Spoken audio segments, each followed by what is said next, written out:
better go home, sir. Ow! I'm talking to you, you twat!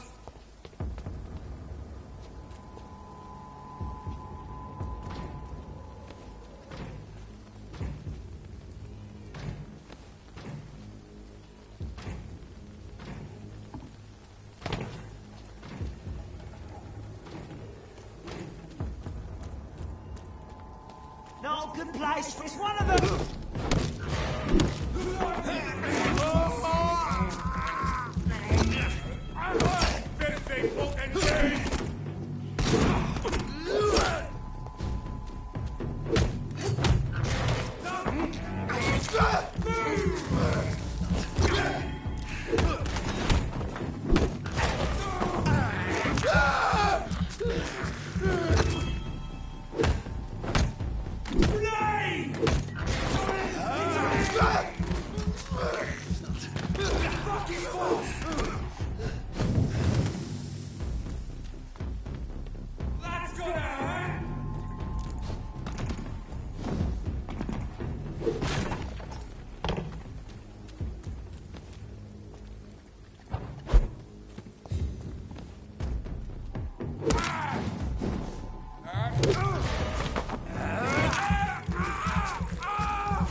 This is despicable.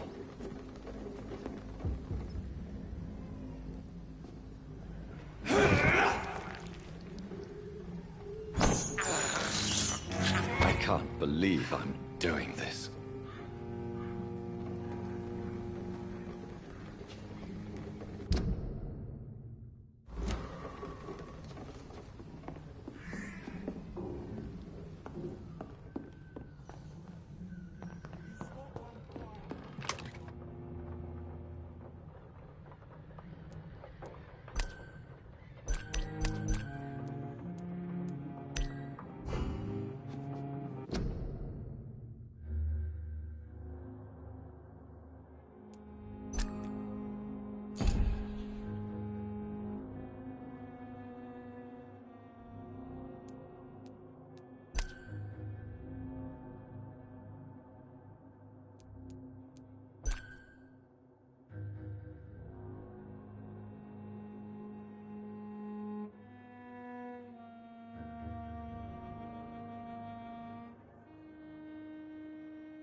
have this thirst for blood.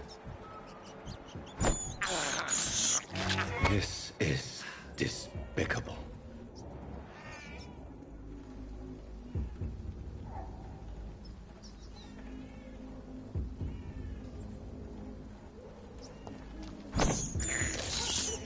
I can't believe I'm doing this.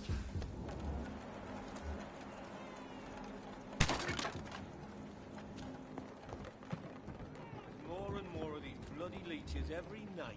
Aye. But the guards recruit more and more every year.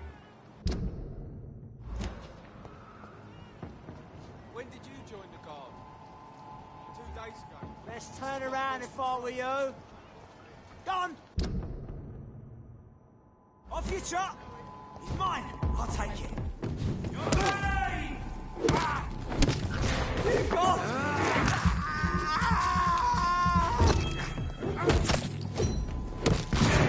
A leech! A leech!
I cannot enter.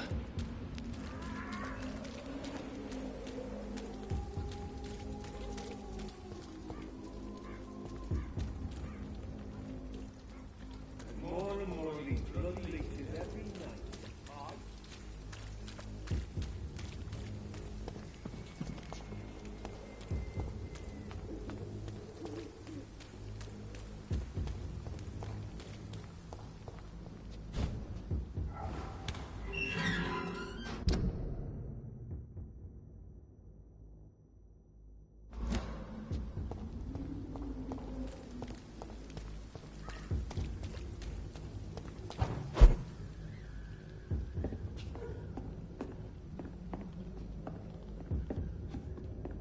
It's locked, all right.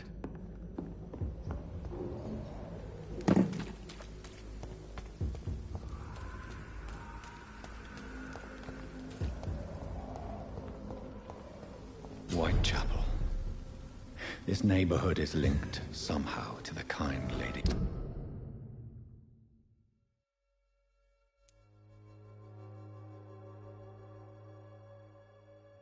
Ashbury's blackmail. First, let's find this Petrescu fellow.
This is despicable.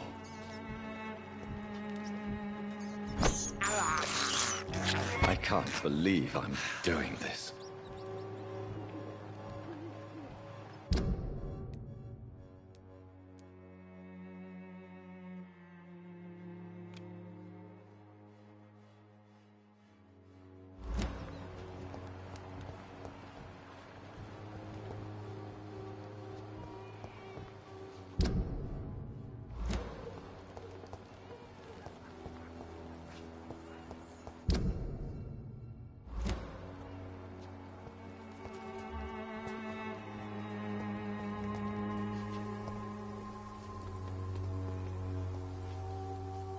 A lot of people are talking about this Colossus. Perhaps I should look into him. Good evening, sir. Do you remember me? If you're here for a reward, you'll be sorely disappointed. But I'll gladly shake the hand of a fellow countryman. I'm not here for a bounty. I'm a doctor. Dr. Reed from the Pembroke. A doctor? In Whitechapel? What an opportunity. My name's Bates. Cadogan Bates. Do you require assistance, Mr. Bates? Not me, but your skills could help a lot of people round here. That would help my business, because I say a live tenant's a paying tenant.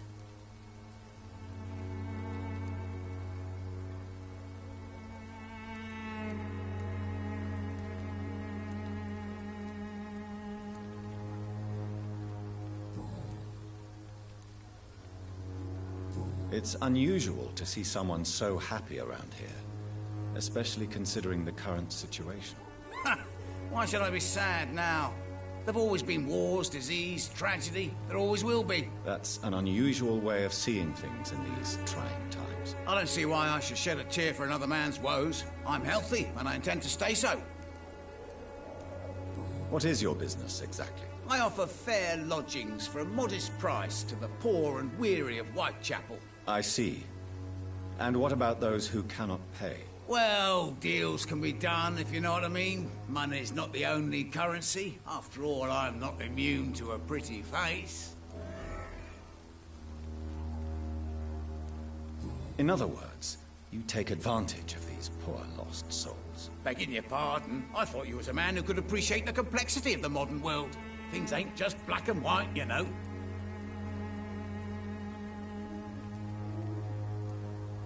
Tell me, what's your honest opinion of the increasing violence in London? People are just beginning to discover what we've always known.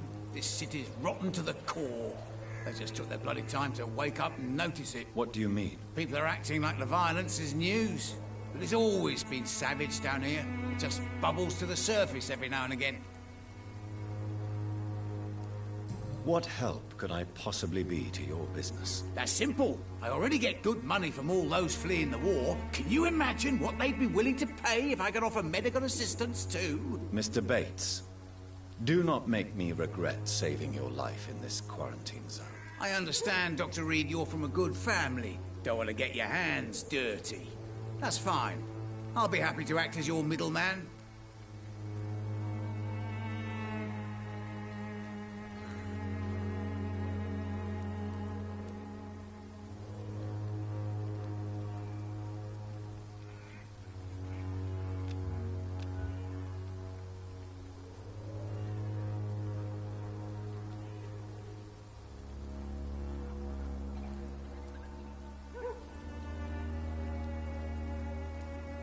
I've no interest in money.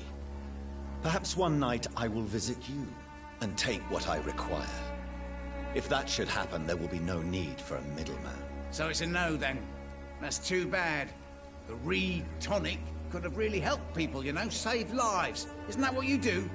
I mean, people buy that Swanborough shit.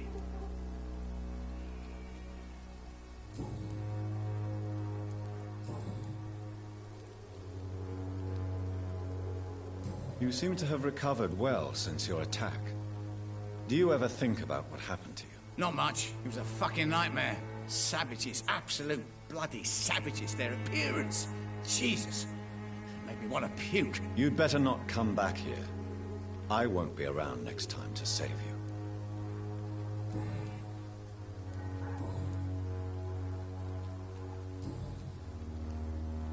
I'm looking for Dorothy Crane. She's a nurse. What can you tell me about her? Dorothy Crane. Bless her soul. I really should thank her someday.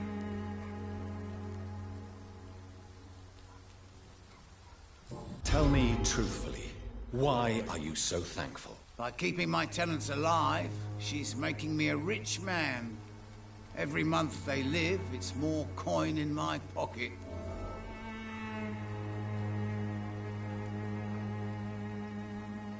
Has she treated you? No.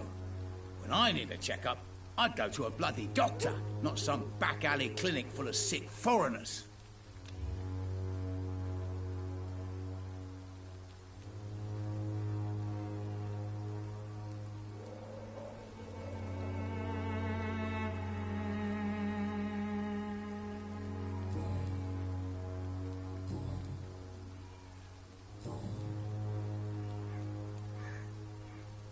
Goodbye, Mr. Bates.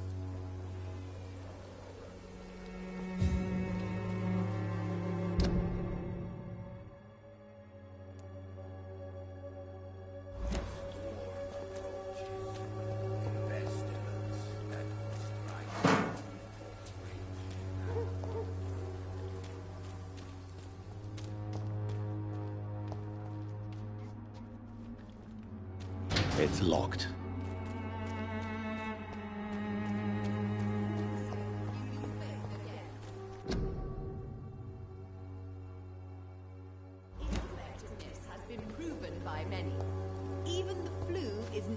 For the Swanborough. Good evening, miss. Good evening, sir. Are you interested in a miraculous cure for this unknown and deadly epidemic? Actually, I am. Then you have come to the right place. The famous Swanborough cordial is all you need to help keep you in perfect health. Oh, really? Why didn't I hear about it during my studies? I'm Jonathan Reed, by the way. Dr. Jonathan Reed. Ah, my brother has spoken of your research, sir. I'm Loretta Swanborough, and it's always a pleasure to meet a fellow healer.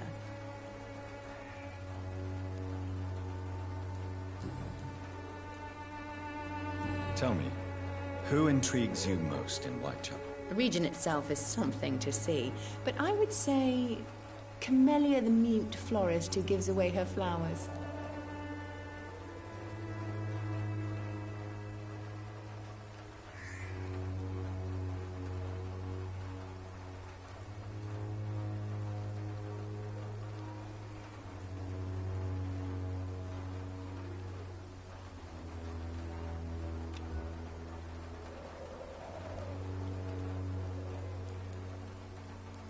What do you think of the locals?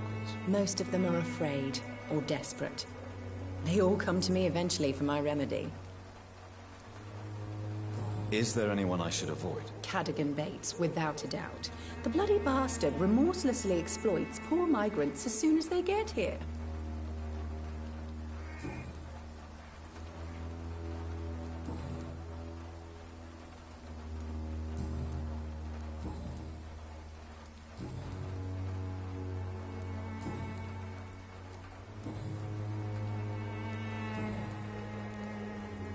Do you know Nurse Dorothy Crane from the Pembroke Hospital?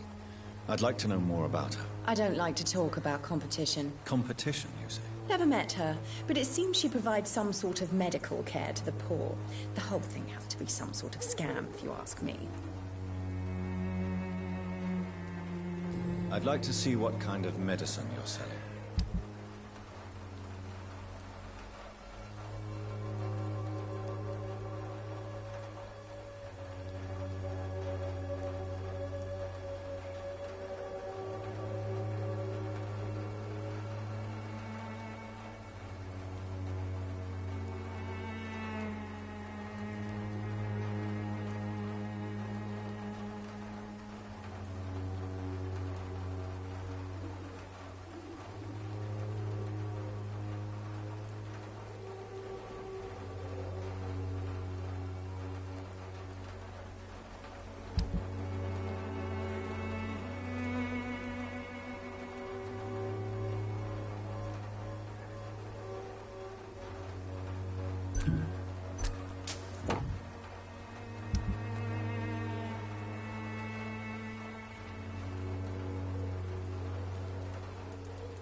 What do you want? Leave me alone. Good evening, sir. I'm Dr. Reed. I'm looking for Nurse Dorothy Crane. There is no Dorothy Crane here. Now goodbye. I'm afraid this medical leaflet says the opposite, sir. Really? Well, I'm afraid I'm going to close this door right now. Go bother someone else, Mr. Doctor. To enter that house, I must discover who this man really is. Maybe I could start by observing what he's up to. Distribute flowers in this...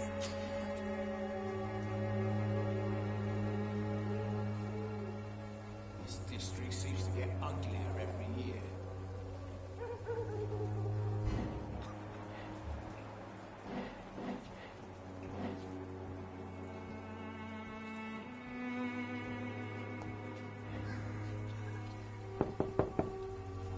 I will return later.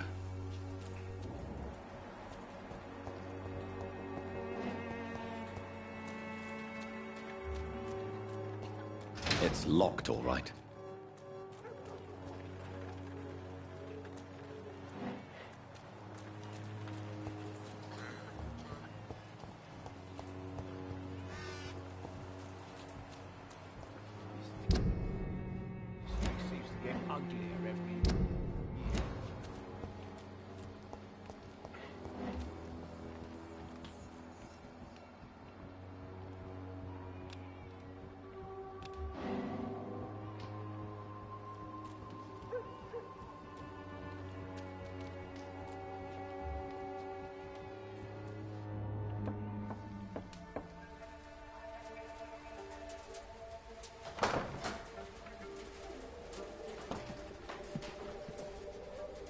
strange man was at the door with a pass for our medical facility. I refused him entry. Darius, how could you know he didn't need our help? His clothes were too finely tailored to be for Whitechapel. Perhaps just a friend of that stray poet who is always about. Richard Nithercott? No, not of the same cloth, this man. I suspect some machination from that journalist. Clayton Darby. Is he still asking questions? Yes. I saw him drifting around St. Mary's Church. I swear he is tracking me, just downwind.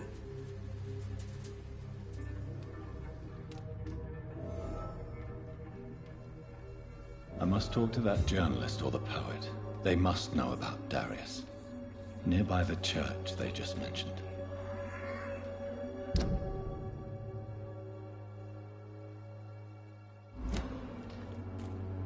I cannot enter.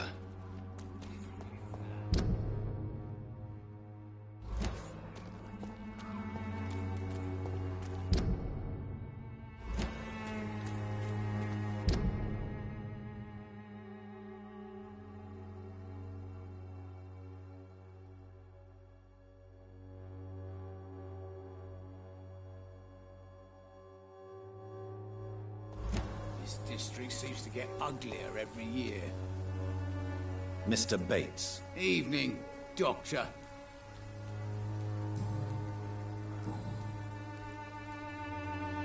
Goodbye, Mr. Bates.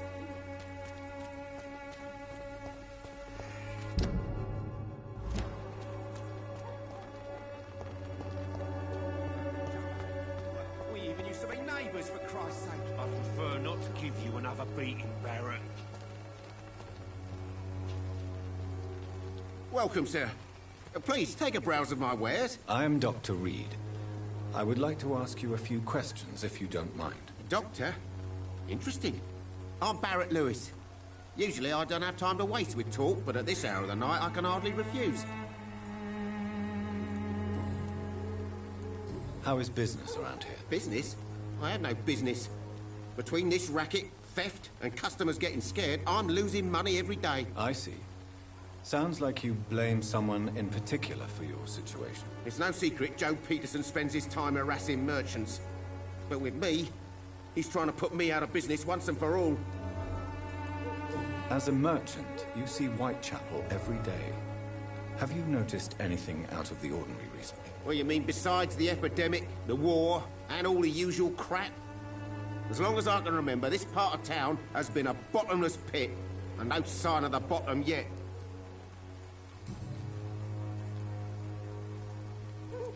As a merchant, you see Whitechapel every day. What you mean beside... Violence is increasing in the borough. Yeah. A few nights ago, some blokes jumped me.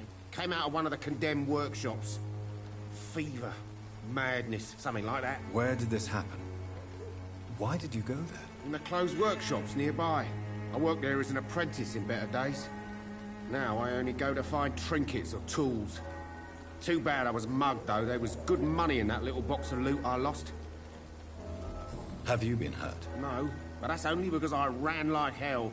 Those men were raving lunatics, I tell you. Not even able to speak anymore, just screaming.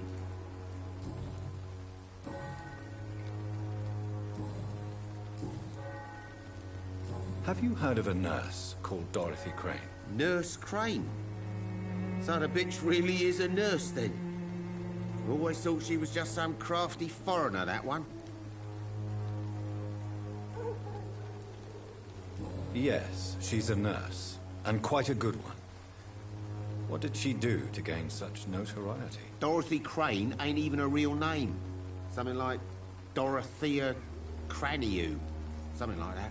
Came to England fleeing the war, I was told. That doesn't explain why she irritates you so much. Your precious Nurse Crane gives away medical supplies and prescriptions for free. I offered to sell it for a fair cut, but no. Miss Crane wanted to play the quiet saint. Have you heard of a nurse called... Nurse? Yes. Dorothy Crane. That doesn't... Your precious... Right then. Show me what you have.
Fancy buying some... You never...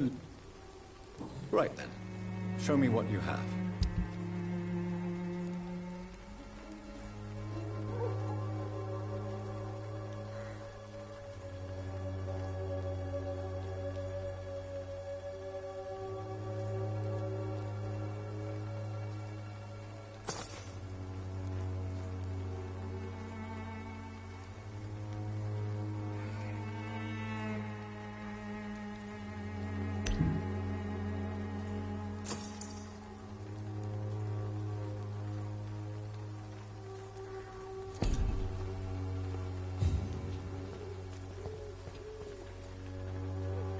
Excuse me, sir. I have a few questions for you. Another journalist? I didn't answer the first one, so piss off! I'm not a journalist, I'm a doctor. A doctor, you say? It's quite a rare breed in this part of town. Really? But still, here I am. Dr. Jonathan Reed, at your service. I'm Joe Peterson to some, but Colossus Joe to most. And I don't remember asking for your service, sir. May I ask what you do around here? I do whatever I want, and sometimes even more. Now sod off. According to you, physicians are scarce in this part of town. Why is that? Not familiar with this neighborhood, are you? I guess your fancy colleagues are too afraid of being stabbed in the back. This part of town does have quite a reputation. Would you say it's justified? Totally. Look at me, for instance. I always look my opponent in the eye before knocking him out. How did you become the local bully everyone is afraid of, Joe? There's no pride in roughing up poor bastards. But this is the only job I found. And it pays well, too. A job? So you're racketeering for someone else? I got enlisted by the Wet Boot Boys, a gang from the docks. I'm their muscle for their dirty work.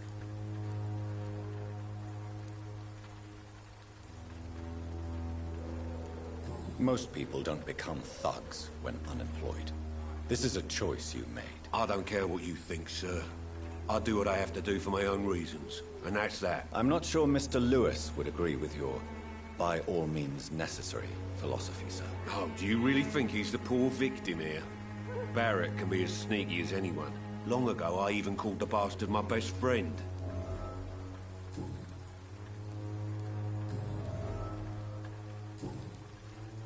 Have you heard of a nurse named Dorothy Crane? She's a colleague of mine, and is supposed to live around here. Dorothy Crane? Yeah, I know her. One of the few good souls who dare to help the sick around here. Could you please tell me more about her? She's a nice girl. Tries to help the migrants. I offered to give her a hand, but she said my reputation would attract too much attention.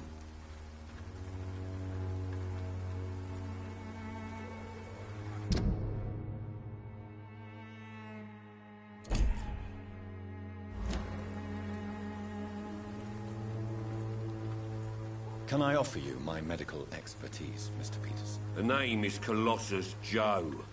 I don't get sick.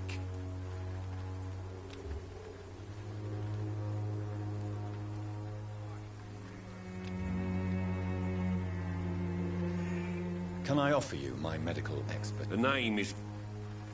Goodbye, Mr. Peterson.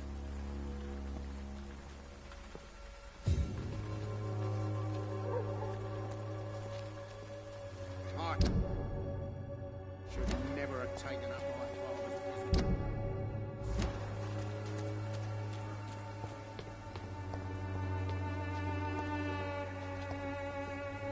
Excuse me, sir. Are you familiar with this part of town?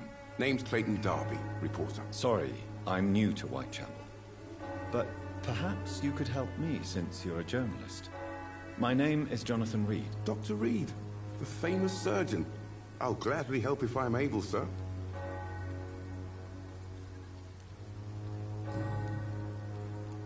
Why are the newspapers keeping silent about the Spanish influenza? It's as though none of you care. There's a war going on. People shouldn't be demoralized by news of deadly diseases.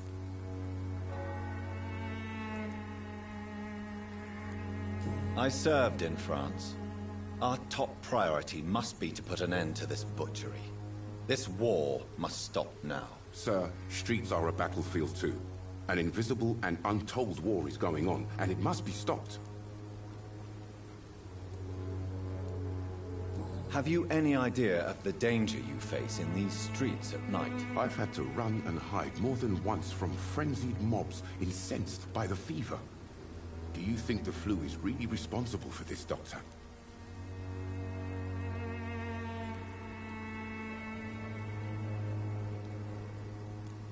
That science is unable to explain the facts doesn't mean there is no rational explanation. I confess, I share your point of view, Doctor. What is a journalist doing in this borough after sunset? He goes where none of his colleagues would dare to go, to inform the country.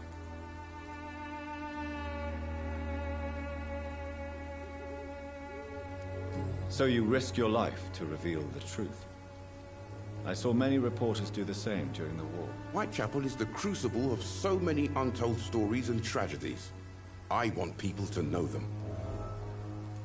That's quite honorable of you. But is the public interested? Not at all, sir. And that's why I'm an independent journalist, hoping to sell some stories.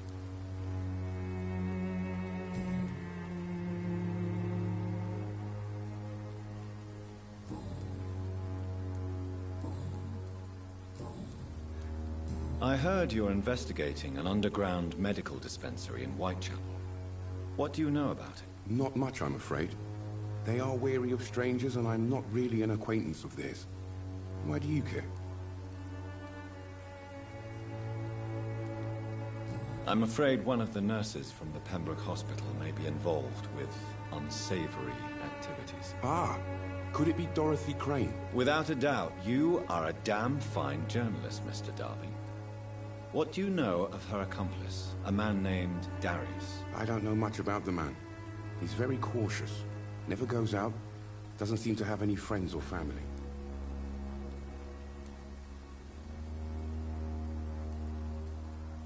He has no relatives at all? No. Except for that strange man, a poet named Richard Nethercott, who sometimes comes by. Darius would never let him in. Where can I find this Mr. Nethercott? He spends most of his time lurking around Whitechapel, talking to himself or declaring verses. These days, you can usually find him behind the church.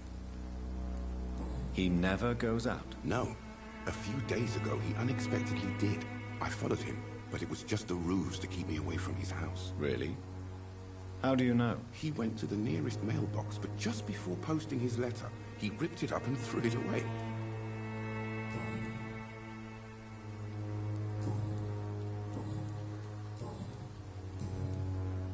Goodbye, Mr. Darby. Farewell.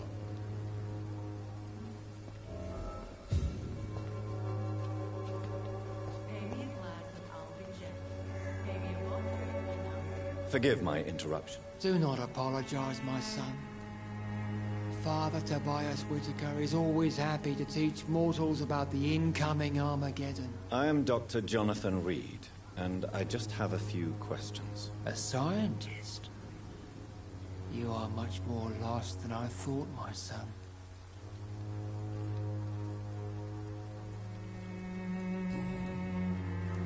What What do you mean when you say that I am more lost than you thought?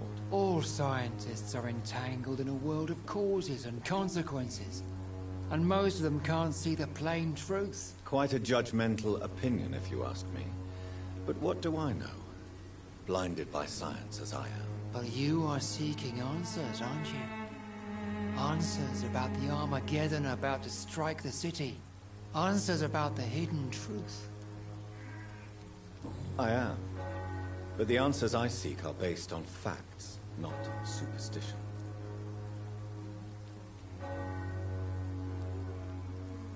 What do you mean when you say that I am more lost than you thought? All scientists are entangled in a world of causes and consequences, and most of them can't see the plain truth. Quite a judgmental opinion, if you ask me.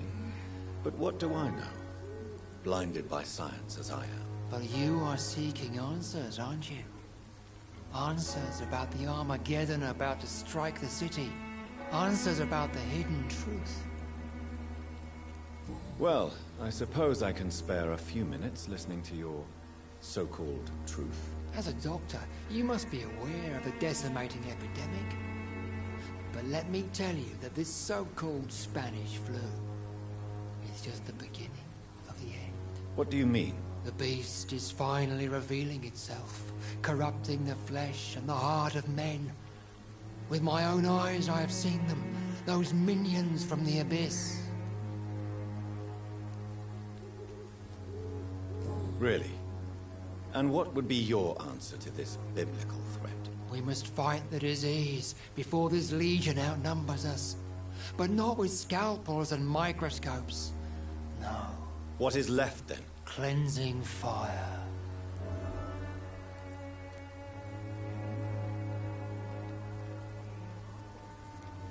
Tell me, Tobias, what exactly is your plan concerning the cleansing of this city? God will recognize his own. More than once this city has risen from the ashes, hardened and purified by the flames.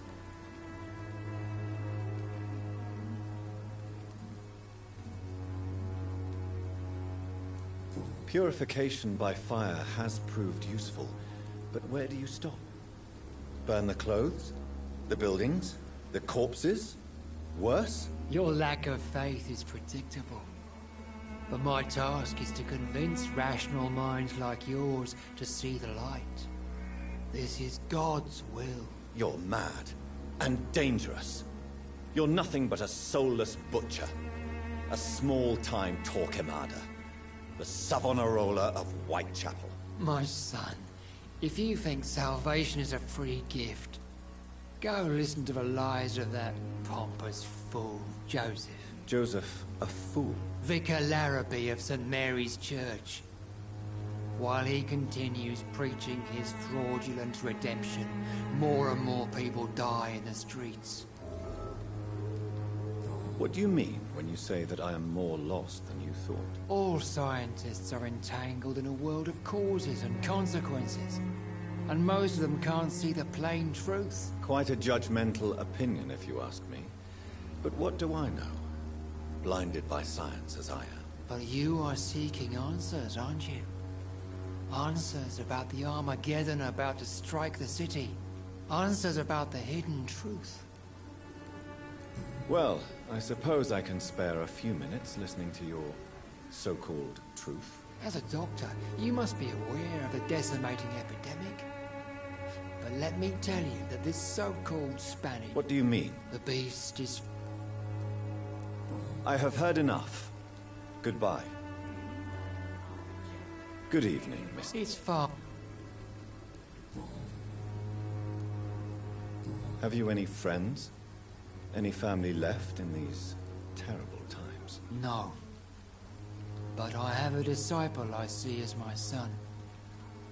He is so devoted. I sent him to preach the good word in the heart of this corrupted city. Where did you send him? I sent Samuel to the Stonebridge Cemetery, where the pestilence and evil grows night after night. You sent him on some preaching crusade during the epidemic? As a true believer. Samuel will fear no evil while he walks through the valley of the shadow of death.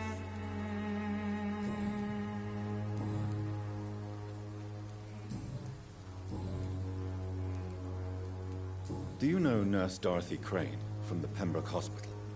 I'd like to know more about her. I don't like the liberal ideas of nurses, but I especially abhor that Nurse Crane you mentioned. Why do you hate Nurse Crane more than other nurses? Before coming to London, she was a member of the communist resistance in her country. That's what happens when you let a woman get involved in politics. So, you're not exactly a fan of Florence Nightingale's work. But nurses are essential for modern healthcare. Nuns should be the only women allowed to take care of male patients. It's obvious only they have the necessary moral fiber.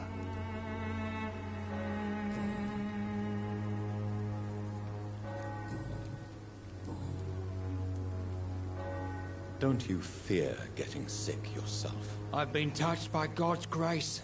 I am perfectly healthy. Don't you fear getting sick yourself? I've been touched.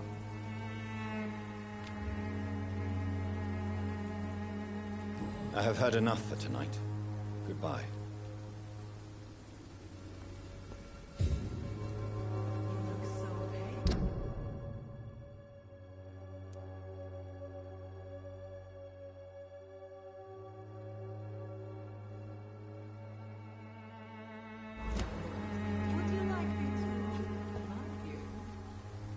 Soon the time will come when you will all be judged for your sins. Even now, he judges your words and actions. Pay me a glass and I'll be... Don't be shy, handsome. What can Christina do for you? I'm not looking for what you're selling. But I'd like to ask you a few questions, if I may. I'm a doctor. Dr. Reed. All right then, but be quick.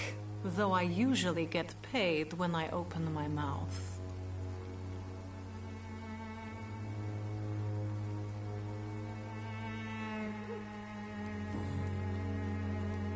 Christina, have you been examined? The epidemic is spreading fast in London, and you could be exposed. Or expose others. I don't like doctors or hospitals, but I don't like you asking questions.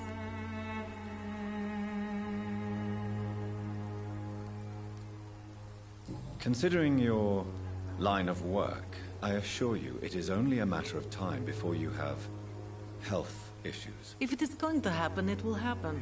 Right now, I need money. That's what's important. You can put your own life in danger, that's your decision. But what about your clients? If you're contaminated, you will put them in danger too. And you think that would worry me? If you knew the men I deal with, their health would not be what you'd worry about. Clayton Darby claims he will expose the crisis in Whitechapel to all of London. Do you believe him? I believe Clayton's courage will erode with time, until he finally leaves Whitechapel to start another fight somewhere else. Why this skepticism? How can you speak about starvation if you've never been hungry? Or about poverty? Or anything else you have never suffered from? Are you talking from experience? I've seen your type come here to get a good fuck in a cheap room or a dark alley before going back to their fancy houses in the West End. Do you need any assistance, Miss Popper? It depends on the price of your medicine. I am shocked that you would think I am that sort of man. Forgive my suspicion. I'm so used to liars with good manners. Thank you, sir.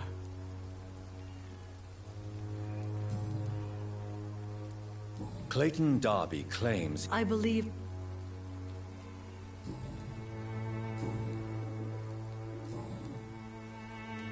Tell me about yourself. Are you joking with me? People don't usually come to see me for conversation. I have no interest in your work. I am, however, curious as to what led you into this career. Short story. The war, exile, and England. This country is not especially welcoming. I've been refused many jobs because of where I am from. I had few options left. I always thought I was the master of my own fate. But now I know we don't always have control over our lives. I don't judge you. You know, this money is not only for me. I have good reasons to need this money quickly. But it is not your concern, Doctor.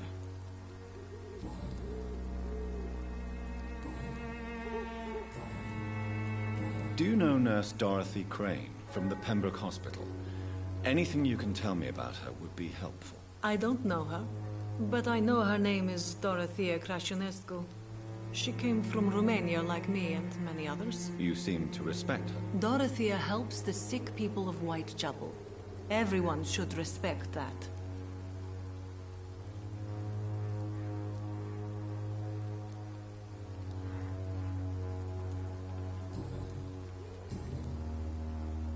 Do you need any assistance, Miss Popper? Your money is the only thing I need right now, Doctor.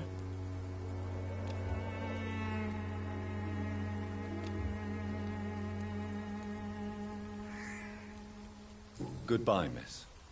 Take care of yourself as best you can.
Good evening, miss. I'm Dr. Reed. I'd like to ask you a few questions. I know what you're thinking. A tall stranger who meets a girl in the street at night. It reeks of the penny dreadfuls. But I mean you no harm, truly.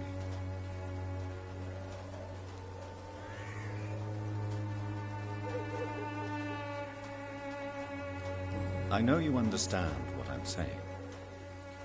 Your silence has nothing to do with you being mute, does it?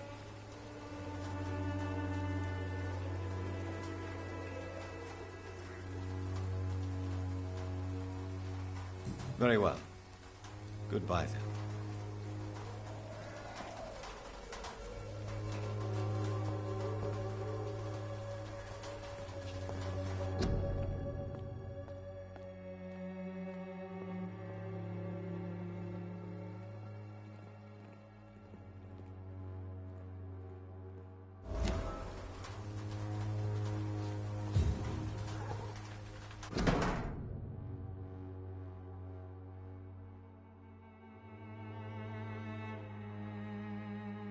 The content of Darius' letter to his children could give me more leverage to enter.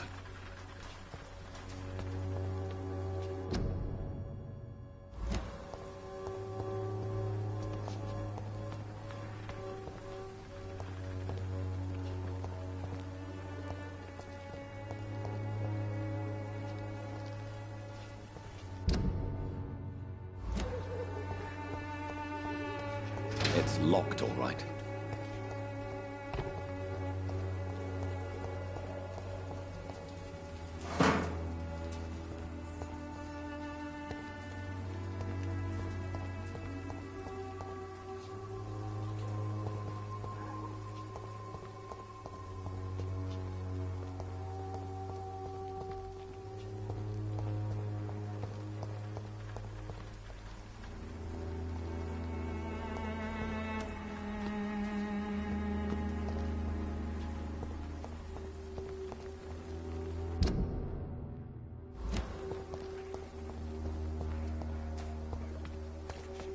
I cannot enter.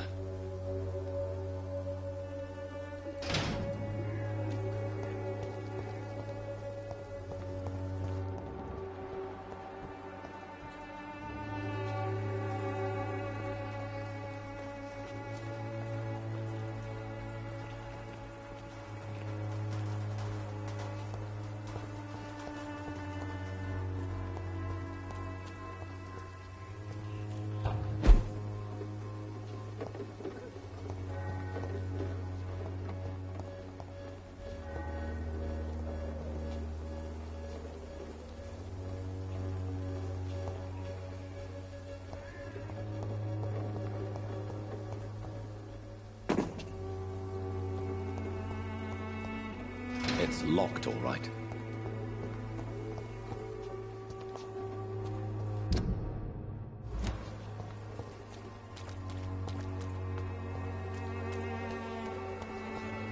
Evidence of trickery. You are blinded by your false faith, imprisoned by your daily routine, unable to see the true horror around you.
Good evening, sir. I'm Dr. Reed. I would like to ask you a few questions. Please be my guest. Although I may not be the best informant regarding this part of town, my words speak about that which the eyes cannot see. Really? Are you an artist of some kind? I'm a poet, sir. Richard Nethercott, at your service.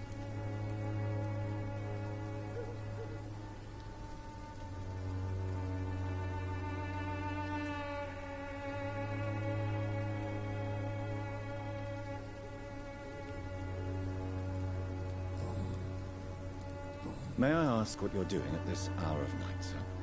Do you live here? Not at all. I'm just enjoying the pleasure of a quiet walk. Though night talks are always preferable, if you ask me. Especially with strangers.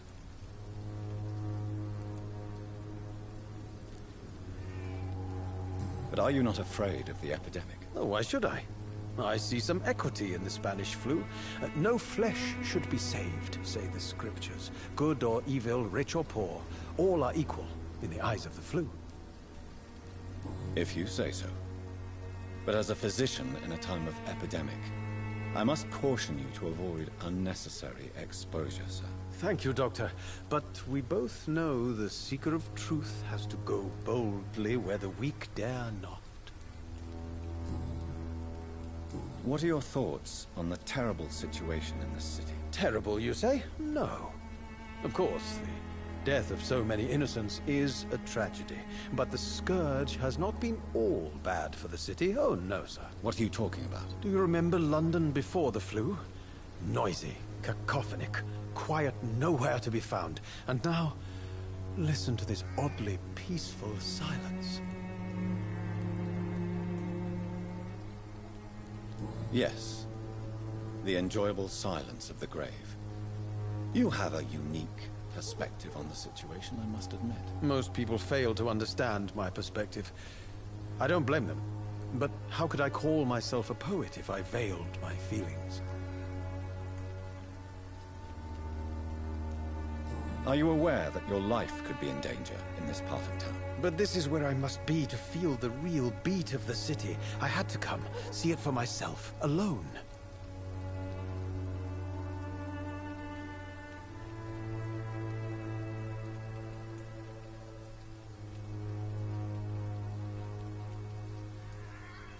Do you need medical attention, sir? It may be wise to let you prescribe me something. I don't feel like I should.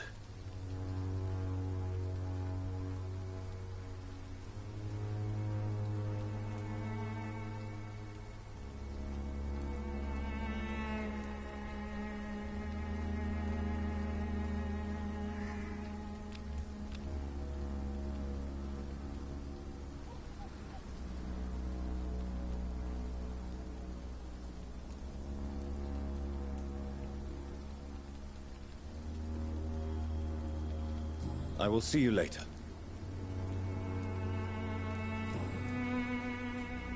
Are you aware that your life could be in danger in this part of town? But this is where I must be to feel the real beat of the city. I had to come, see it... If some Well, you, for a start, I understand your... I don't care. I don't have many friends.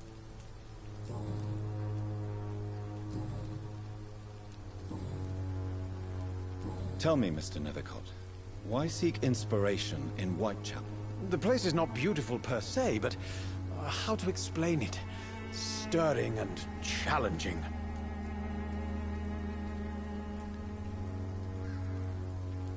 Do you not think it a little morbid? On the contrary, sir. Whitechapel is full of life, full of beauty. Just like my dear muse, the wonderful Camellia. What can you tell me about Camellia? Not much. And that's the beauty of it. She can't speak, you know. She's a locked mystery who exhales kindness and sweetness.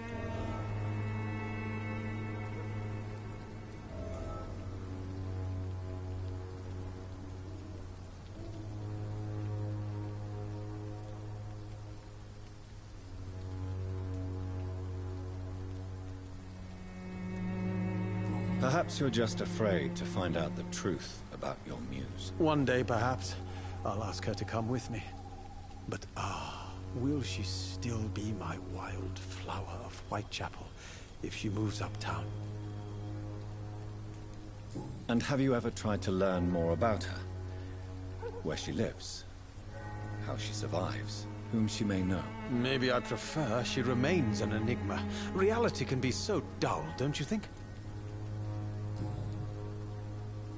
In what way, exactly? The struggle by gaslight, the barren smiles and the arid hunger under the rain. If you say so. Such vibrant antagonism and vivid paradox. The stripped humanity raged across each street. Vivid, of course, yes. And what about the poignant distress? Oh yes, the poignant distress. You see what I mean, don't you? That's what I want to write about, and that's what Whitechapel is made of.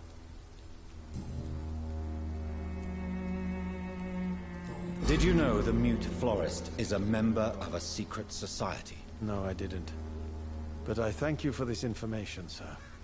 For it only enriches the mystery surrounding the precious camellia.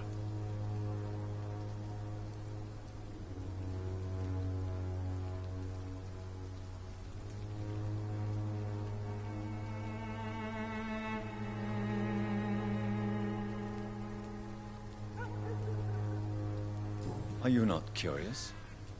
Is there not more you wish to know? That girl has not an ounce of malice in her. Whatever she may be hiding, it's certain to be for the benefit of most, if not all. I fear you are a hopeless romantic, Mr. Nethercott. Guilty as charged, Dr. Reed.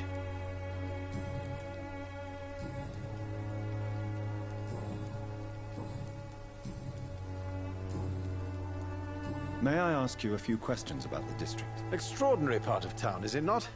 I'll be glad to help you, if I can. I'm looking for Dorothy Crane, a nurse who lives in this vicinity. Dorothy Crane. Oh, I love the name. The Crane of Whitechapel. Sounds very mysterious.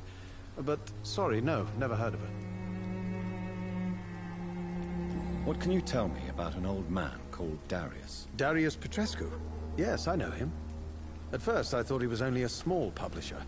I invited him to publish my work, but his reaction was pretty clear. Not interested in your talent? Darius is an old political activist who takes delight in printing tracts and lampoons. Those communist activities only require mediocre writing skills.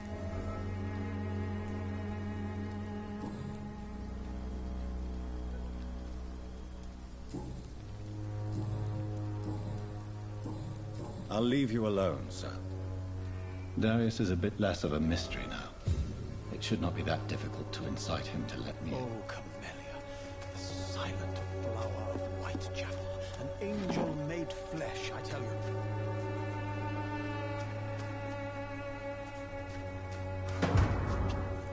Morbidity can breathe its own beauty and grace. Whitechapel is not just disease, desertion, and despair.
Hello, young man. I'm Dr. Reed, and I would like to ask you a few questions. May I enter, please? Sorry, no, sir. My father does not like people entering our house, you see. Your father is worried about you, boy. He asked me to look for you. So my father actually worries about me then? Okay then. Come on in. I'm Harry, by the way. Is there only pain and suffering in this world?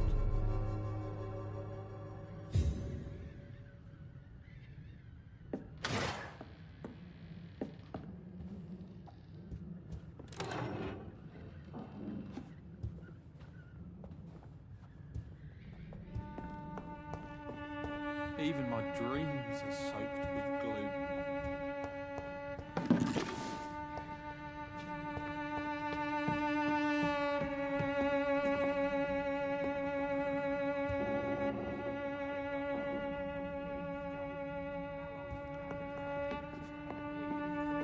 It's locked. It's locked, all right.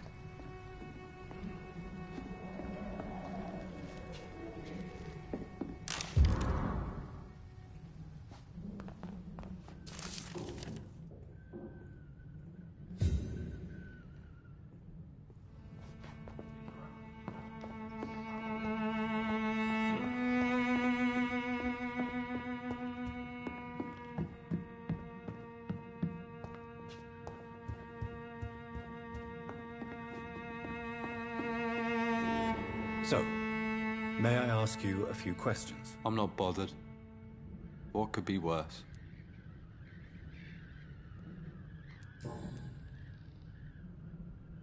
How do you feel? I'm fine. I mean, it's not easy every day, but I'm fine. I'm just tired of being sick all the time. If only I could be tough like... well, you know. Speaking of which, what can you tell me about your father? My father is an idiot who makes idiot things. That's all I have to say. Forgive my bluntness, young man, but you don't seem happy living in Whitechapel. Why should I? I never wanted to come here in the first place. It was my father's decision. And look around you. Does this look like a nice place to live?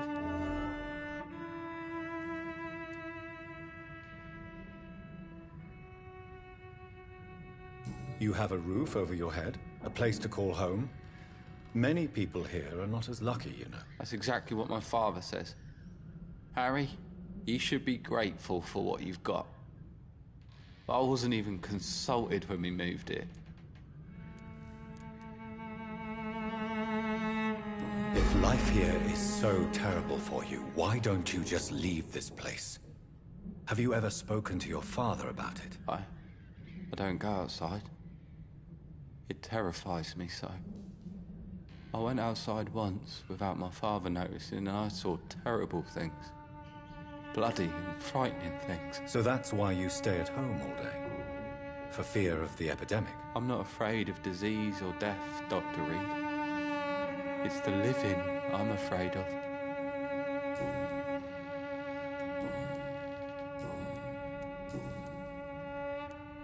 Your father and Mr. Lewis used to be good friends. What happened, Harry? I was young then. I don't remember Mr. Lewis ever coming back again after my mother died. Or was it after my father started bullying him? I don't know. Have you tried speaking to Mr. Lewis about it? I don't go out often, but yes. And he scolded me and told me to leave him alone.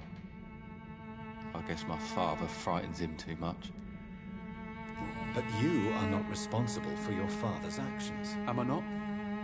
Dad always says that he joined that gang for my safety. So if I wasn't born, people wouldn't be worrying about Colossus Joe.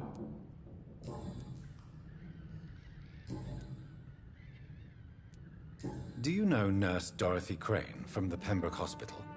I'd like to know more about her. Yes, I know her. She came here to examine me when I was very sick. She said I should go out more. Do you need any medical help, young man? Yes, I do.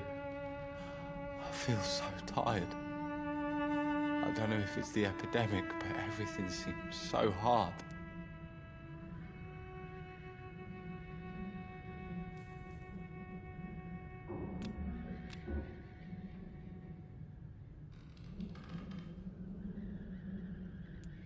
I will see you later.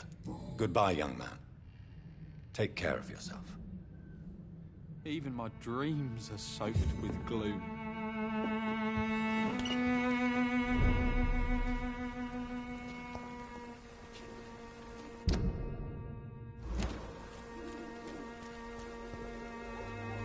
Fancy buying something, sir? You never lose your focus, do you? Goodbye for now, Mr. Lewis. Cheap price, good quality. Come on, take a look. Don't be afraid.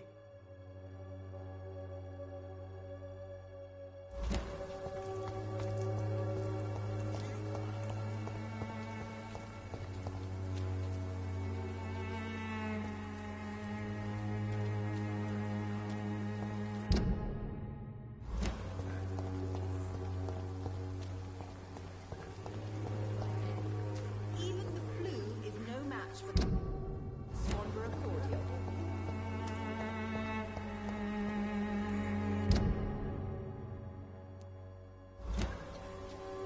The Swanborough cordial can be the answer to all your problems.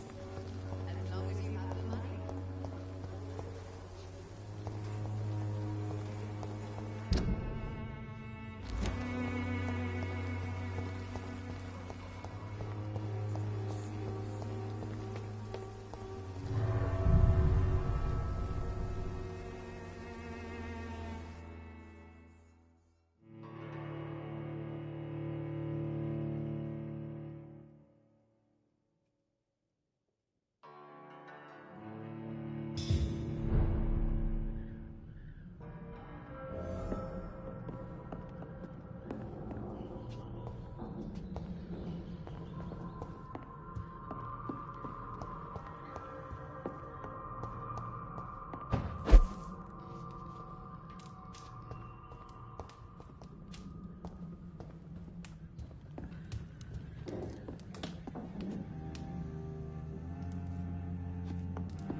It's a leech!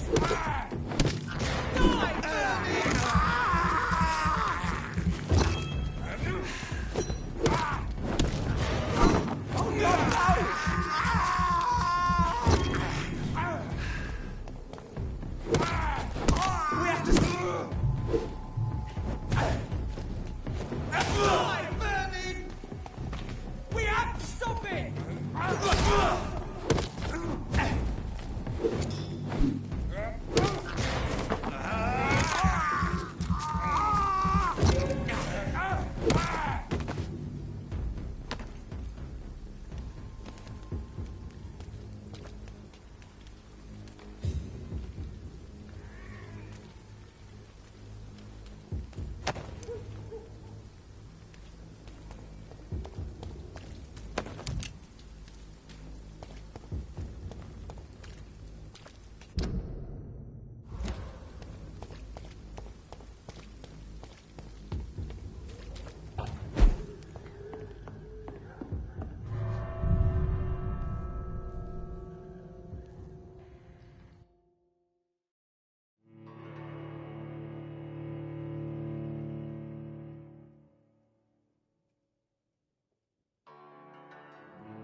Good evening, Harry. May I come in? Sure. Sure. Is there only pain and suffering in this world? So, may I ask you a few questions? I'm not bothered. What could be worse?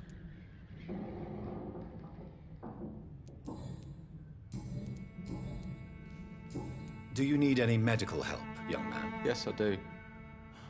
I feel so tired. I don't know if it's the epidemic, but everything seems so hard. You'll feel better with this. But you need to get a grip, young man. Medication alone won't cure melancholia. I'm not sure I'm happy with the idea of living long in a world like this. But I thank you for your concern, sir.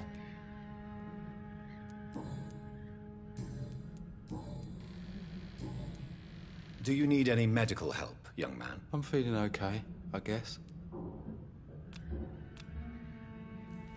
Goodbye, young man. Take care of yourself. Is there only pain and suffering in this world?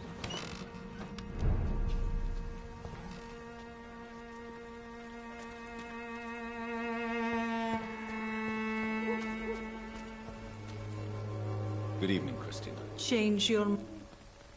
Do you need any assistance, Miss Popper? Your money is the only thing I need right now, Doctor. Do you need any assistance, Miss Popper? Your money is... Goodbye, miss. Take care of yourself.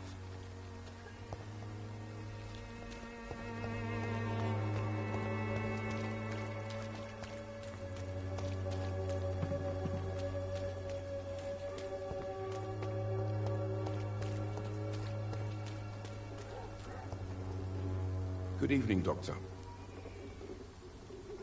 Do you need assistance? That would be nice.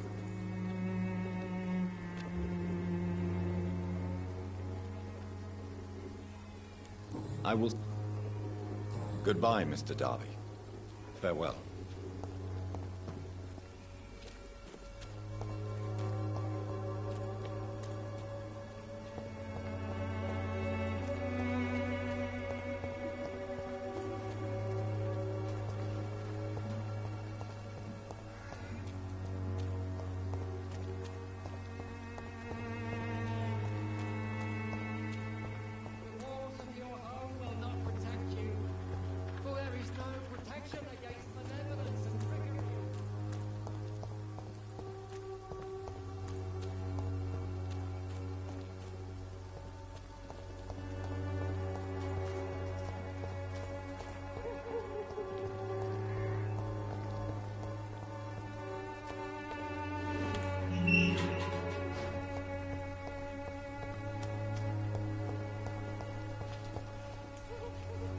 Good evening, Mr. Nethercott. And good evening to you.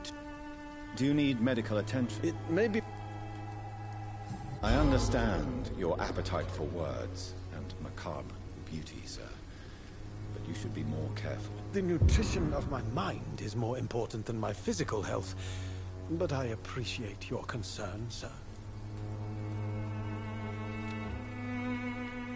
I'll leave you alone.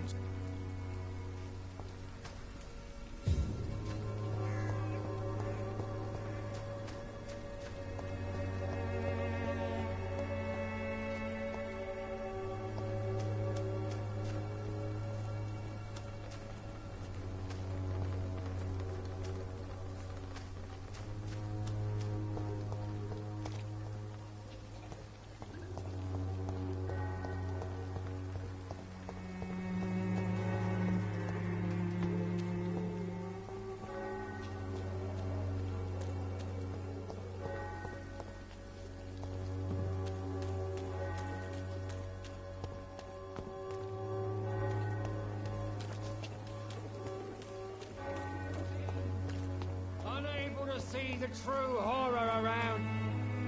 Good. Don't you fear? I've been I have heard enough for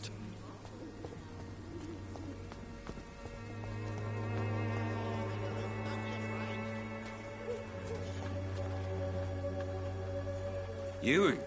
Can I offer you a name? Goodbye, Mr. Peterson.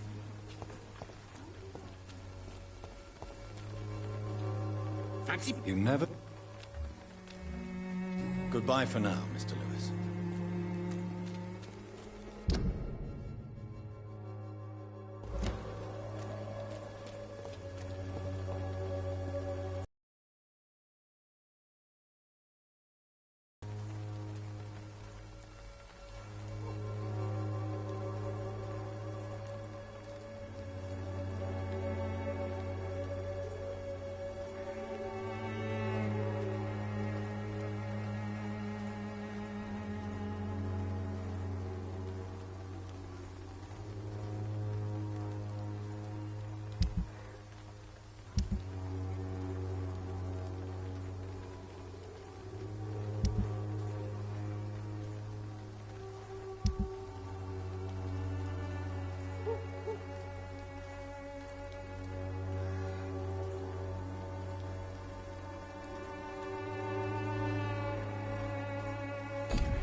You...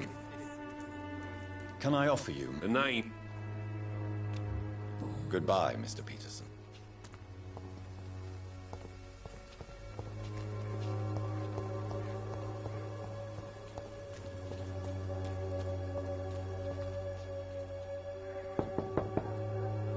Mr. Petrescu, just 1 minute, please. You again? Go away.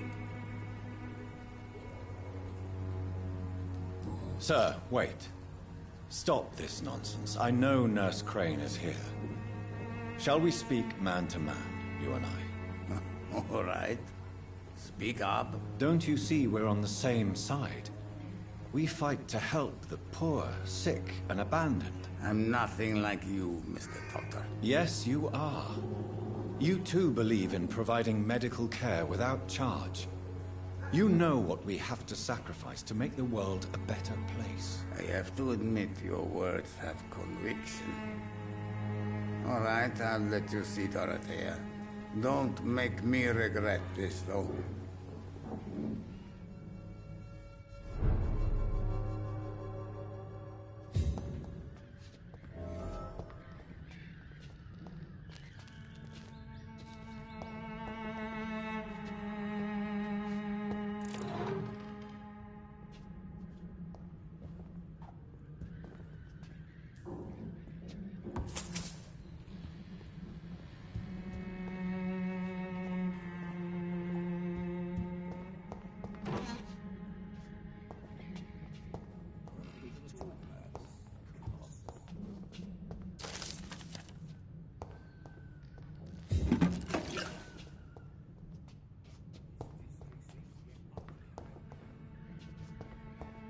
It's locked. It's locked, all right. If you want to talk to Dorothea, you must... We've not been formally introduced. I am Darius Petrescu. I'm here to keep snitches and... So Dorothy's real name is not Crane? Like myself and many people in this area. Dorothea is from occupied Romania. That's all you need to know. She seems important to the community.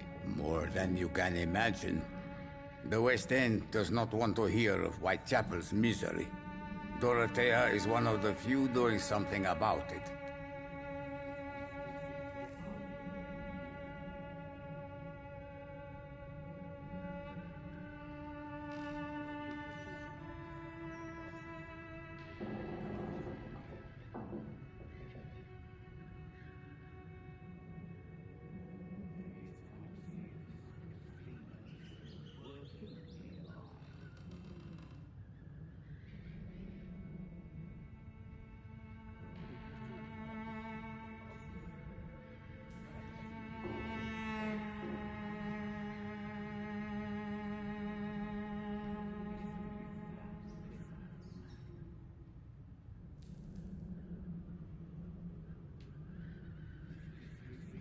Tell me everything you know about Camellia, the mute florist. I do not believe in the afterlife, Doctor, but I'm almost convinced Camellia is an angel.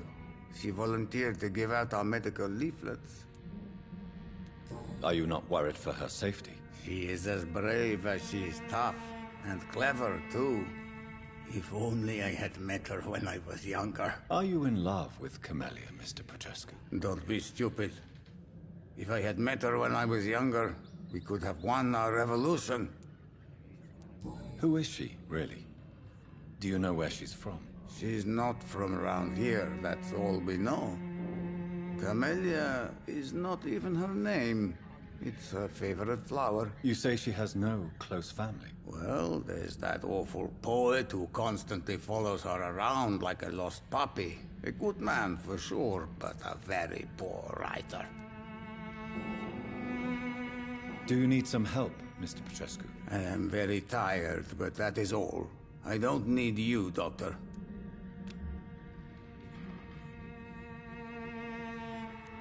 Well, I think you do. Take this, and you'll feel better. Free drugs from an English doctor? It must be my lucky day.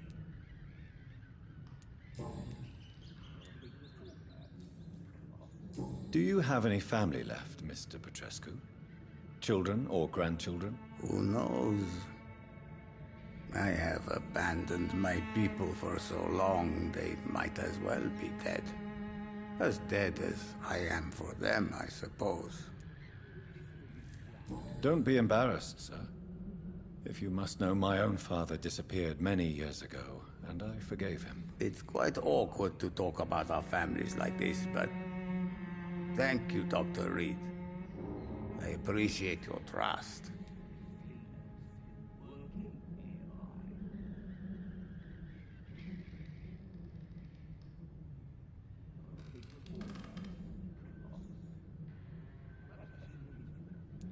This war won't last forever. Did you ever think of returning to your country now it's free? No. I have taught strength and determination to my sons and daughters. I'm an old, dying man who only has memories of better times to cherish. How did you meet Nurse Crane, Darius? Why does she trust you?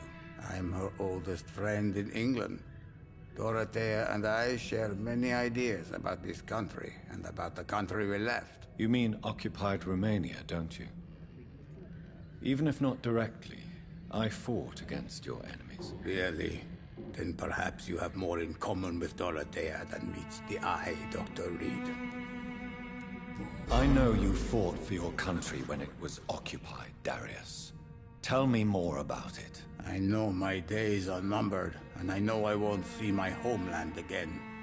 But I fought for Romania all my life, and I will until my last breath. But Romania escaped the grasp of the Austro-Hungarian Empire. It's a free country again. But it's not the country I fought for. My homeland is not appeased, Doctor. And I still see a dark future ahead for my people.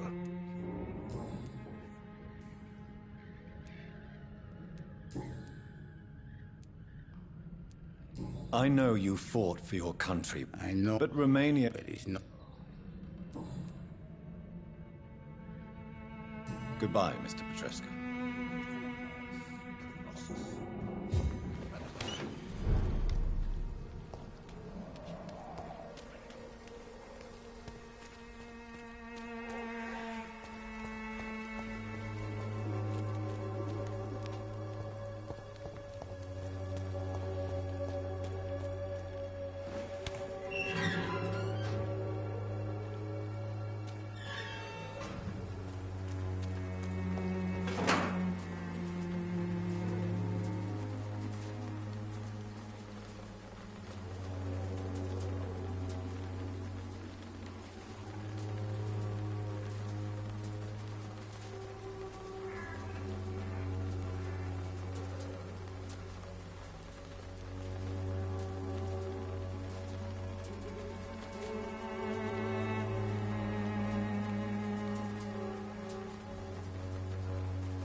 I need help!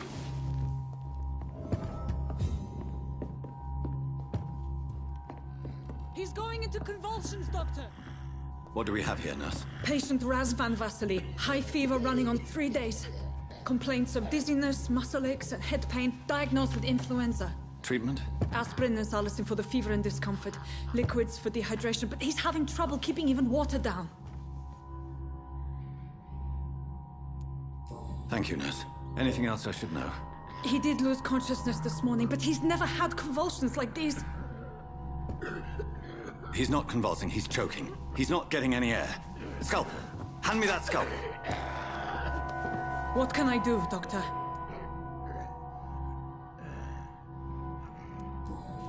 It's too dangerous to operate with these convulsions. Sedative, nurse. Do we have any anesthetics? I'm sorry, Doctor. None at all.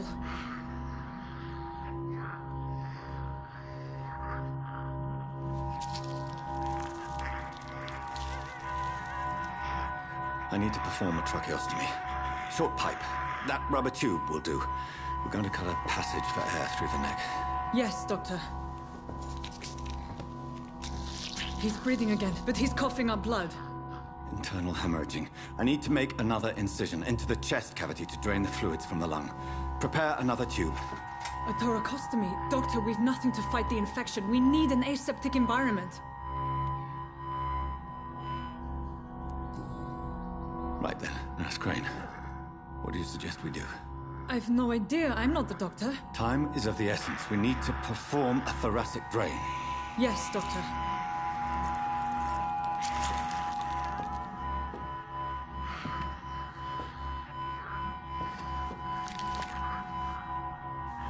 He's still bleeding, Doctor. I'm losing his pulse.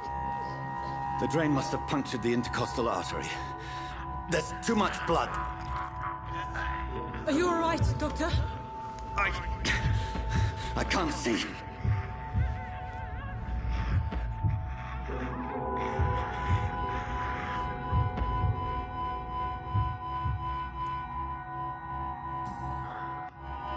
I must first suture the artery. Find the wound. The source of the blood. Needle and thread, Doctor. Good. The stitches are holding. How's he doing? We're losing him. We've lost his pulse. He's dying, Doctor!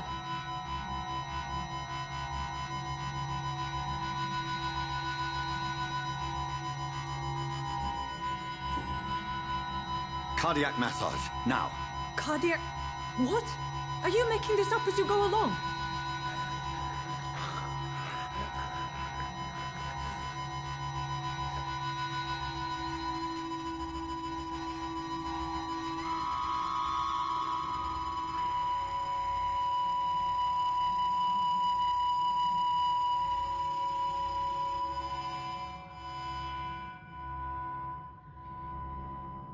We've lost the pulse. He's gone, Doctor. Nurse, we did everything we could. Truly? Everything you could? Is that how you'll report this in your log?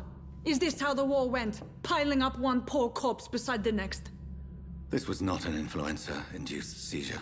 I've never seen symptoms like these on the continent. Neither have I. But the previous symptoms leading up to this attack were the same, indistinguishable from the epidemic. No. There was something more vile in these reactions. Something primitive. There have been numerous reports of mental breakdowns caused by the fever that accompanies the flu itself, Doctor. Yes, but... I'd best take some samples of the blood for analysis.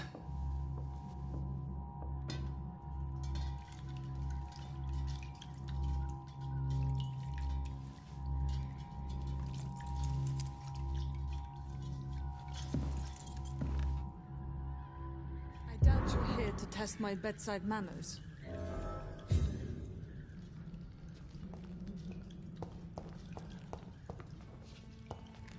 To what do I owe this? It's locked.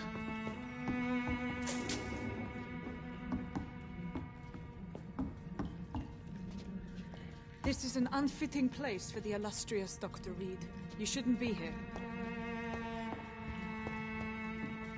I suspect it was more than intuition alone that led you to us. So, how might I be of service, Dr. Reed?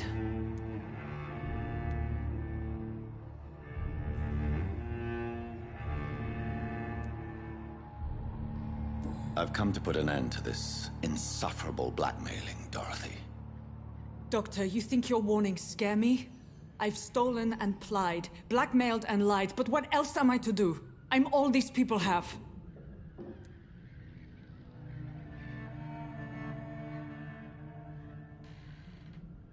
But why Lady Ashbury? Why her, of all people? She's pristine and proper, all right. But that she-wolf in sheep's clothing murders the poor for sport. I have her where she belongs, and I'll milk her for all she's got.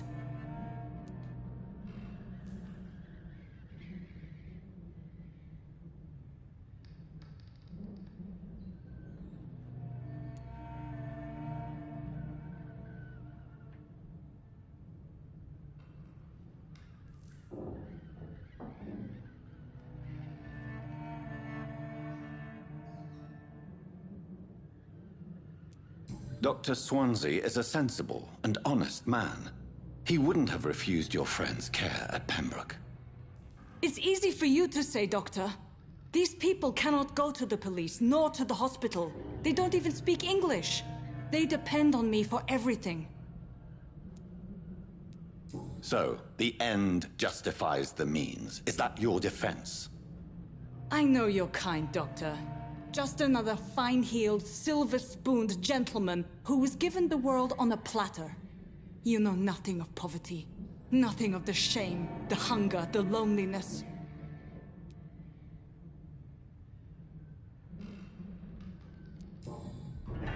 You've convinced me of the sincerity of your actions and their noble justifications. But all the same, blackmail is a crime, and it will stop, Nurse Crane. So, are you going to turn me over to the authorities?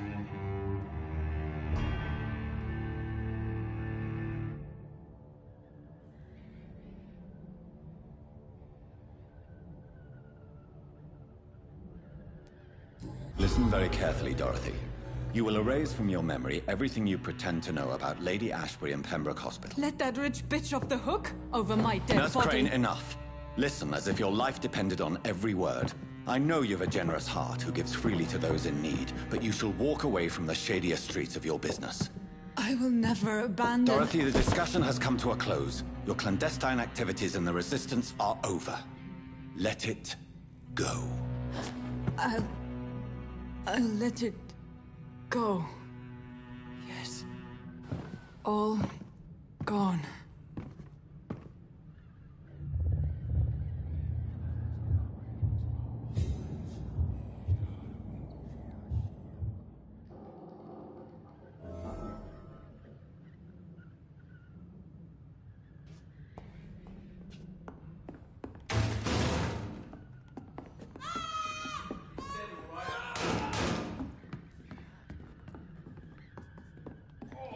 This one stinks already. It's one of them! Shit! He's too fucking fast!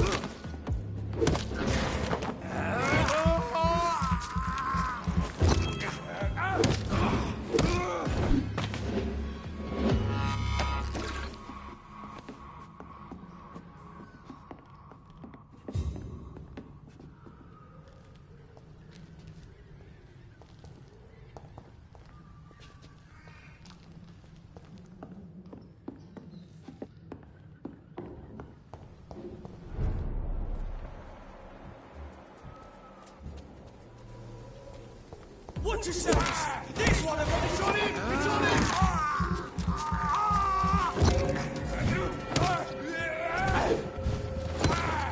Fuck! He's dead! He's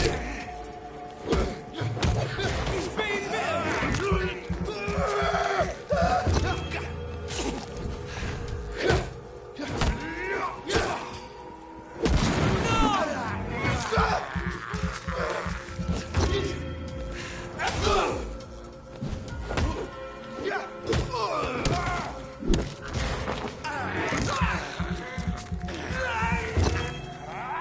He's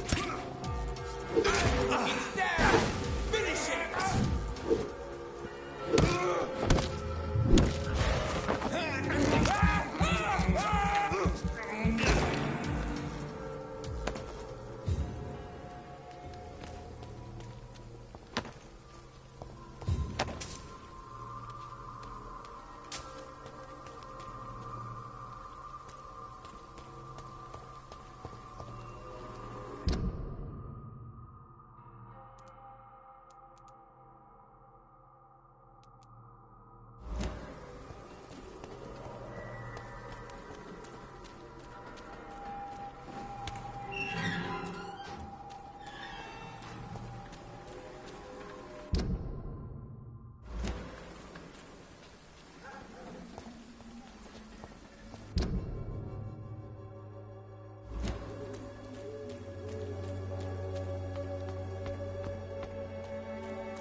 Better go home, sir. Look at it!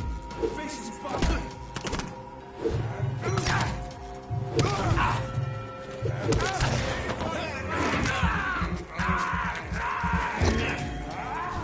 Want some of this?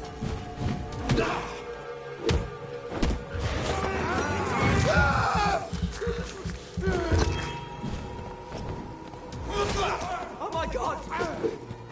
We have to stop it!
Human blood. Whoever left these marks did so deliberately.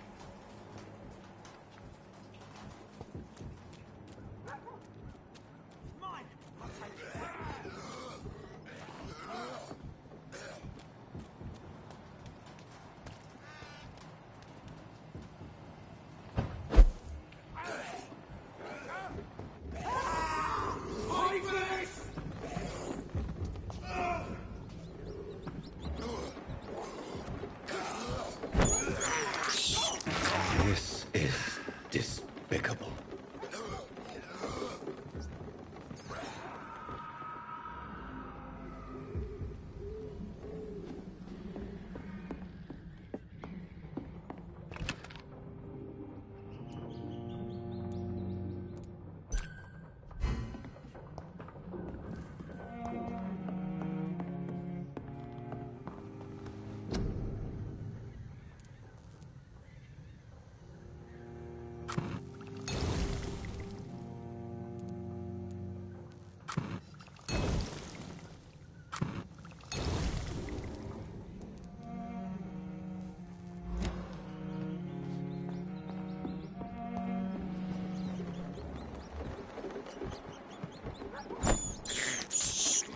I have this. thirst for blood.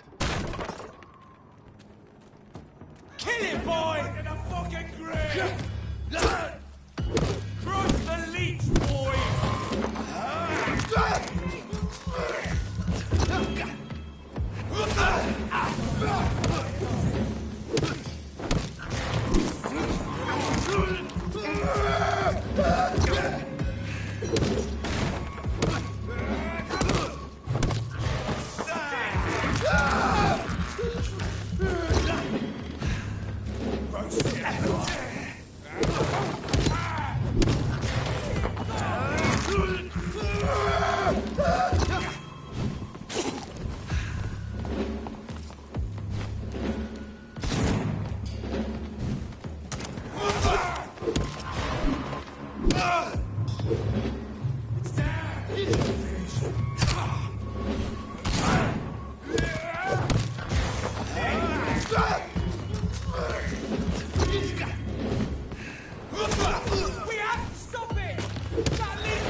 I would ask you to avert your eyes, sir.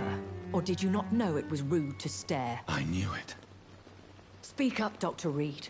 I like a man who speaks his mind.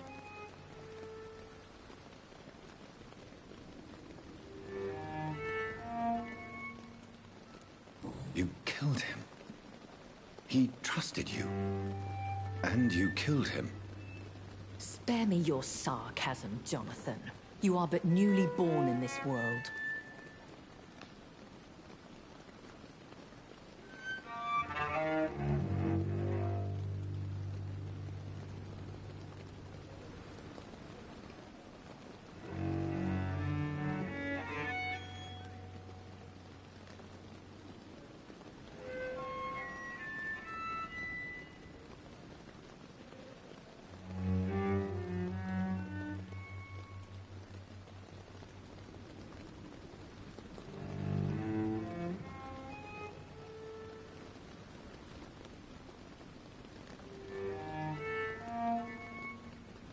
No need to apologize, my lady. I know exactly what you endure. The situation is somewhat awkward nonetheless. I have not been observed sustaining myself for many decades. I have to say I'm a trifle embarrassed. Anyway, I have concluded my inquiries concerning your blackmailer. I see. Please excuse my agitated state.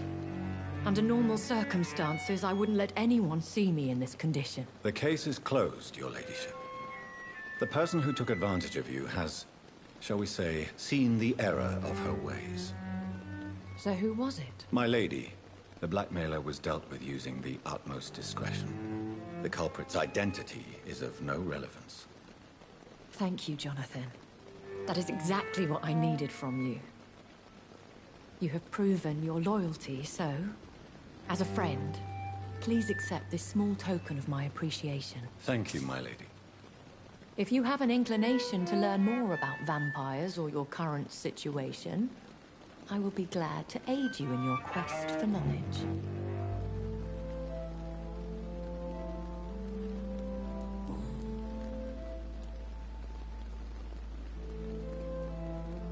Why does Dr. Swansea allow you to feed on the patients of the hospital?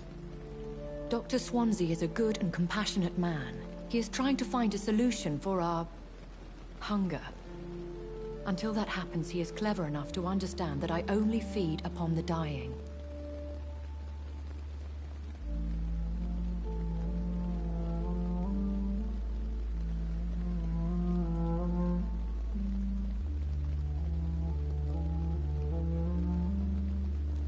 What do you know about this Brotherhood of St. Paul's Stole?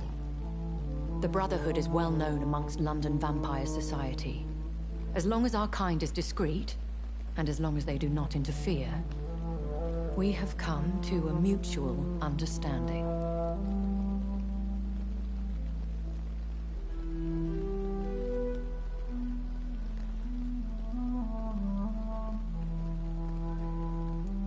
And no one suspected you of the murders? As you well know, suspicion has recently fallen on me of killing for pleasure. But you have my word, Jonathan. I take no pleasure in taking a life.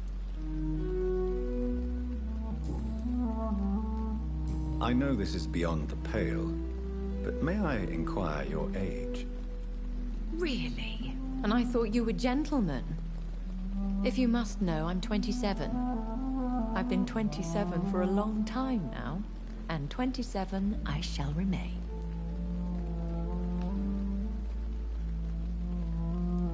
Very well. But I believe there is more to this than you are saying. A lady has to have some secrets.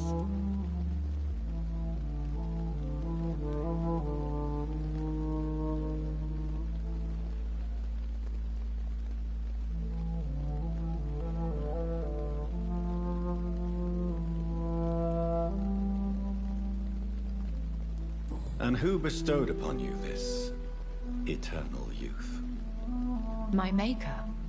He left this isle a long time ago. Why did you save me in the canning factory? I could hardly stand by and watch such a promising young blood as yourself be torn to shreds by some gutter scowl. William Bishop wasn't the vampire that created me then? No, Jonathan. Whatever their strength and demeanor, Skulls are the progeny of careless vampires. It cannot be the other way round. What type of vampire is a Skull? Not a true vampire. The deformed offspring of lesser vampires. It is a shame these creatures run wild, slaves to their baser instincts.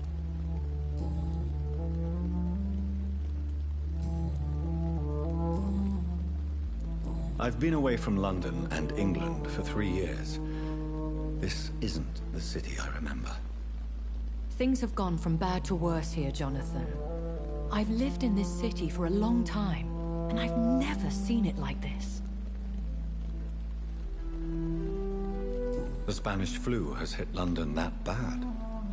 Yes, but it's not just that. I've heard things. Things I've not heard for a very, very long time. There are whispers in the shadows. Something far worse than the Spanish flu is here in the city. What is it you fear?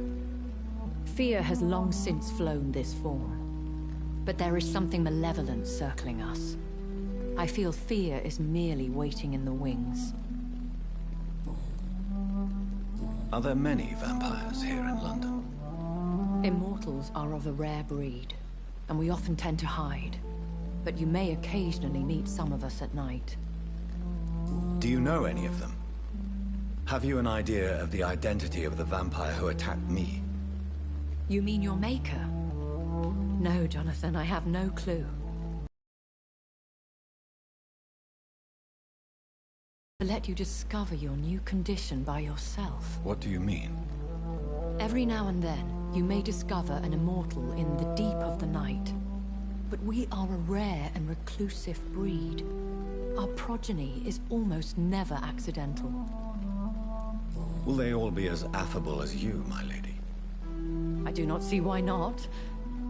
But remember, even the shark smiles before he bites. That sounds like a lesson from experience. Vampire politics are as intricate and sometimes tedious as a game of chess in a gentleman's club. I've learned from experience it is best to decline to play. When I awoke, changed, I was chased and attacked by vampire hunters. Prepared and well-trained. Though I can't be certain, more than likely it was the once glorious Guard of Priwen. Once glorious, but still dangerous. They have seen better days, but all fanatics are dangerous. You would be wise to stay clear. They are sworn to destroy our kind. You make them sound like some sort of cult. More a society. And like all the best ones, a secret society. I thought them almost gone, but it seemed they have been recruiting.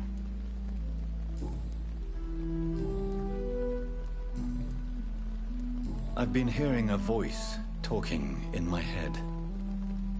Is this some kind of insanity? It feels like the voice of the vampire that created me. Hush. Tell no one this. It would be unwise to talk of such things amongst British immortals. Speak no more of your maker. How could this cause offense? Only the powerful immortals can mentally call to their progeny. No vampire or hunter will sleep easy, knowing that an unidentified elder is stalking the streets of London. Excuse my forwardness, but... are you my maker? Me? Goodness, no. Only a foolish immortal would create a progeny without taking precaution, and I'm no fool. A vampire? Is that what I am? What we are? Such a crude word, defined by penny dreadfuls and drunken hacks. No. You are now an Ekon, and that you shall remain. Are you an Ekon too? Yes, I am. We are the closest thing to what man refers to as vampires. Forget what you think you know about us. So we are Ekons. How can I identify us amongst other vampires? How to put it? All Ekon are vampires. But all vampires are not Ekon. We are but a branch of the immortal tree. I don't understand. Why was I created and then left for dead? That is a question only the one who made you can answer. It's not normal practice. I doubt even if you find him, he will answer you, considering how cruelly he treated you. So me being a vampire could have been a mistake. I very much doubt it, Jonathan. Contrary to the legends, it is not as simple to make another vampire by just biting someone. I'd like to avoid creating another vampire by mistake anyway. Tell me, how is it done? The process is dangerous. It could even kill your potential progeny. If you did decide to sire an offspring, they must drink of your blood, Jonathan.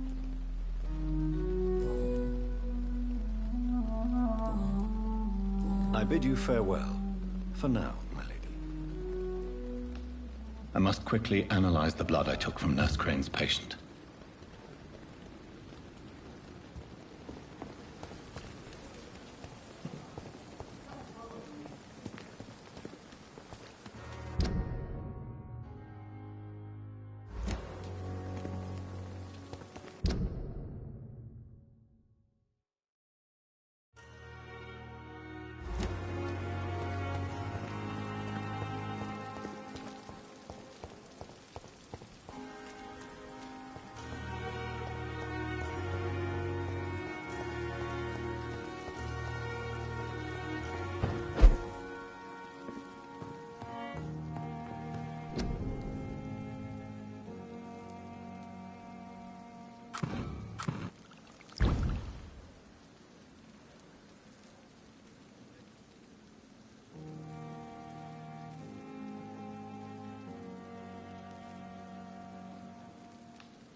Razvan Vasily was infected by Spanish flu, but also has the highly unstable... The flower's dying. It needs water.